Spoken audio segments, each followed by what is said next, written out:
We're going to get rolling again here this week, and this market doesn't disappoint with the amount of volatility that we're seeing as we are moving into, really the heart of the weather market right now, it's just all about weather. And what I want to start off here with this week is just show you a few different maps that we're looking at, and then it's just how you want to pick your poison in here. I mean, are you bullish and want to focus on more of the issue areas? You're bearish and thinking that hey, things can still be halfway decent.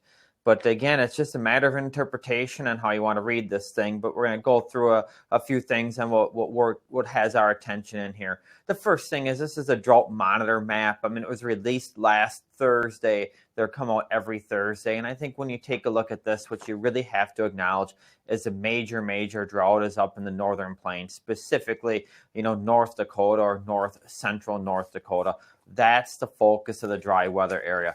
As you move through the Corn Belt, you have some areas of moderate drought and a few areas of maybe some severe drought, but we do not have a drought per se through the heart of the Corn Belt. So this is something we just need to keep in mind. If we're trading a 2012 type drought, we need what we're seeing up in North Dakota move down into Iowa, Illinois, Indiana. That doesn't seem to be the case right now, but anything with the weather, again, we'll see. Our favorite maps to look at still is we like looking at the past 7-day preset map. Okay, at this you can see where it's staying dry or has been a little bit drier, through Iowa, southern Minnesota, eastern Nebraska. And then as you focus or turn ahead to the 7-day forecasted preset map, you can see some of the drier areas of Iowa and southern Minnesota are forecasted to stay dry. But where we've seen the extreme drought in far north central North Dakota and the Canadian prairies, it looks like they're going to get some relief. This leads it to whether if you're bullish or bearish, you kind of got to pick your poison. Okay, do you believe these drought areas are going to be expanding as a whole or contracting? And this week's volatility over the past 7 days, volatility has been going up. We have added a lot of weather premium in place. Does this forecast justify that weather premium? Or should it add more? Or should we take some away? That's the biggest debate.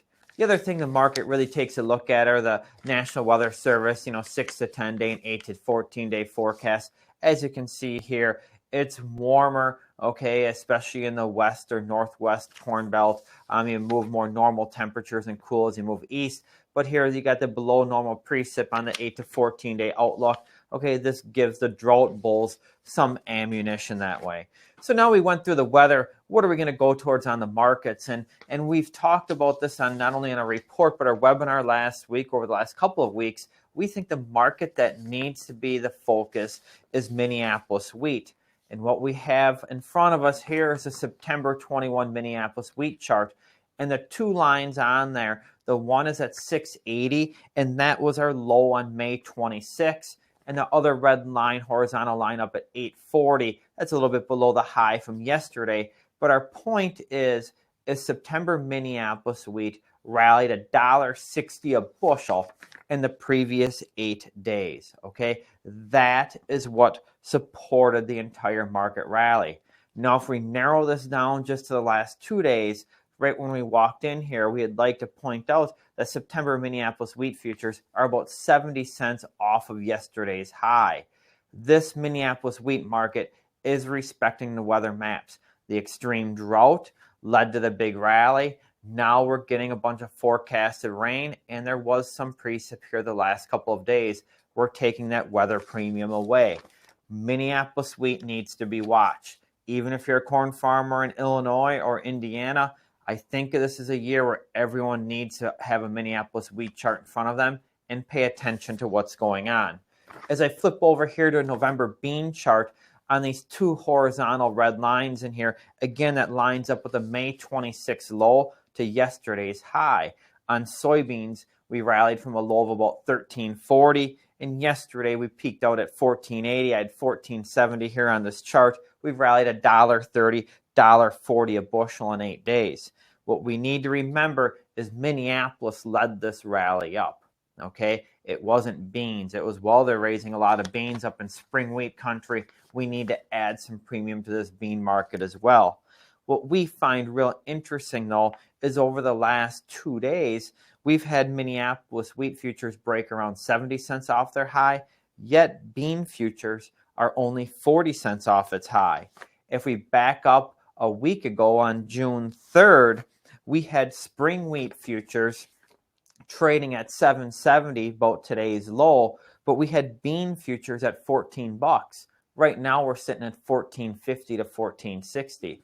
So if spring wheat is taking away weather premium, we think maybe this bean market should take away a little bit of weather premium as well. Again, this is shorter term, but with the amount of volatility we're seeing, we think we need to narrow up our window on this market or narrow up our time window on these markets as we analyze these things each day and each week. So in the short term, we think that this bean market may be a bit overvalued, and we're basing it off of spring wheat futures taking away weather premium.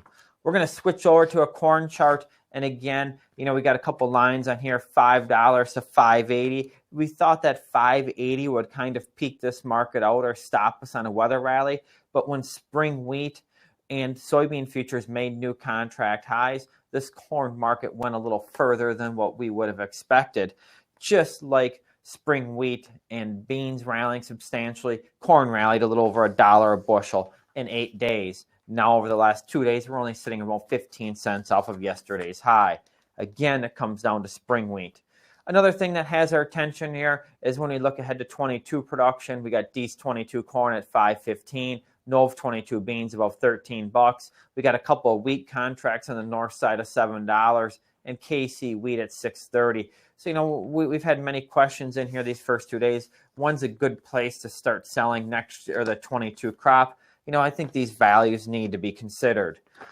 As we finish up this week, we're going to have this extreme volatility for another 4 to 6 weeks, okay?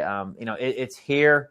When I was writing the Sunday night outlook, okay, or commentary in the opening calls, in a normal market, you could have easily called this market 3 to 5 higher, okay? Instead, we opened 20 higher.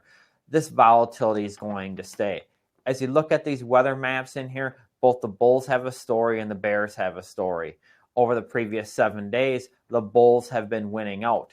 Over the last 2 days, that might have shifted to the bears' advantage over in spring wheat. We'll have to see how this rain materializes.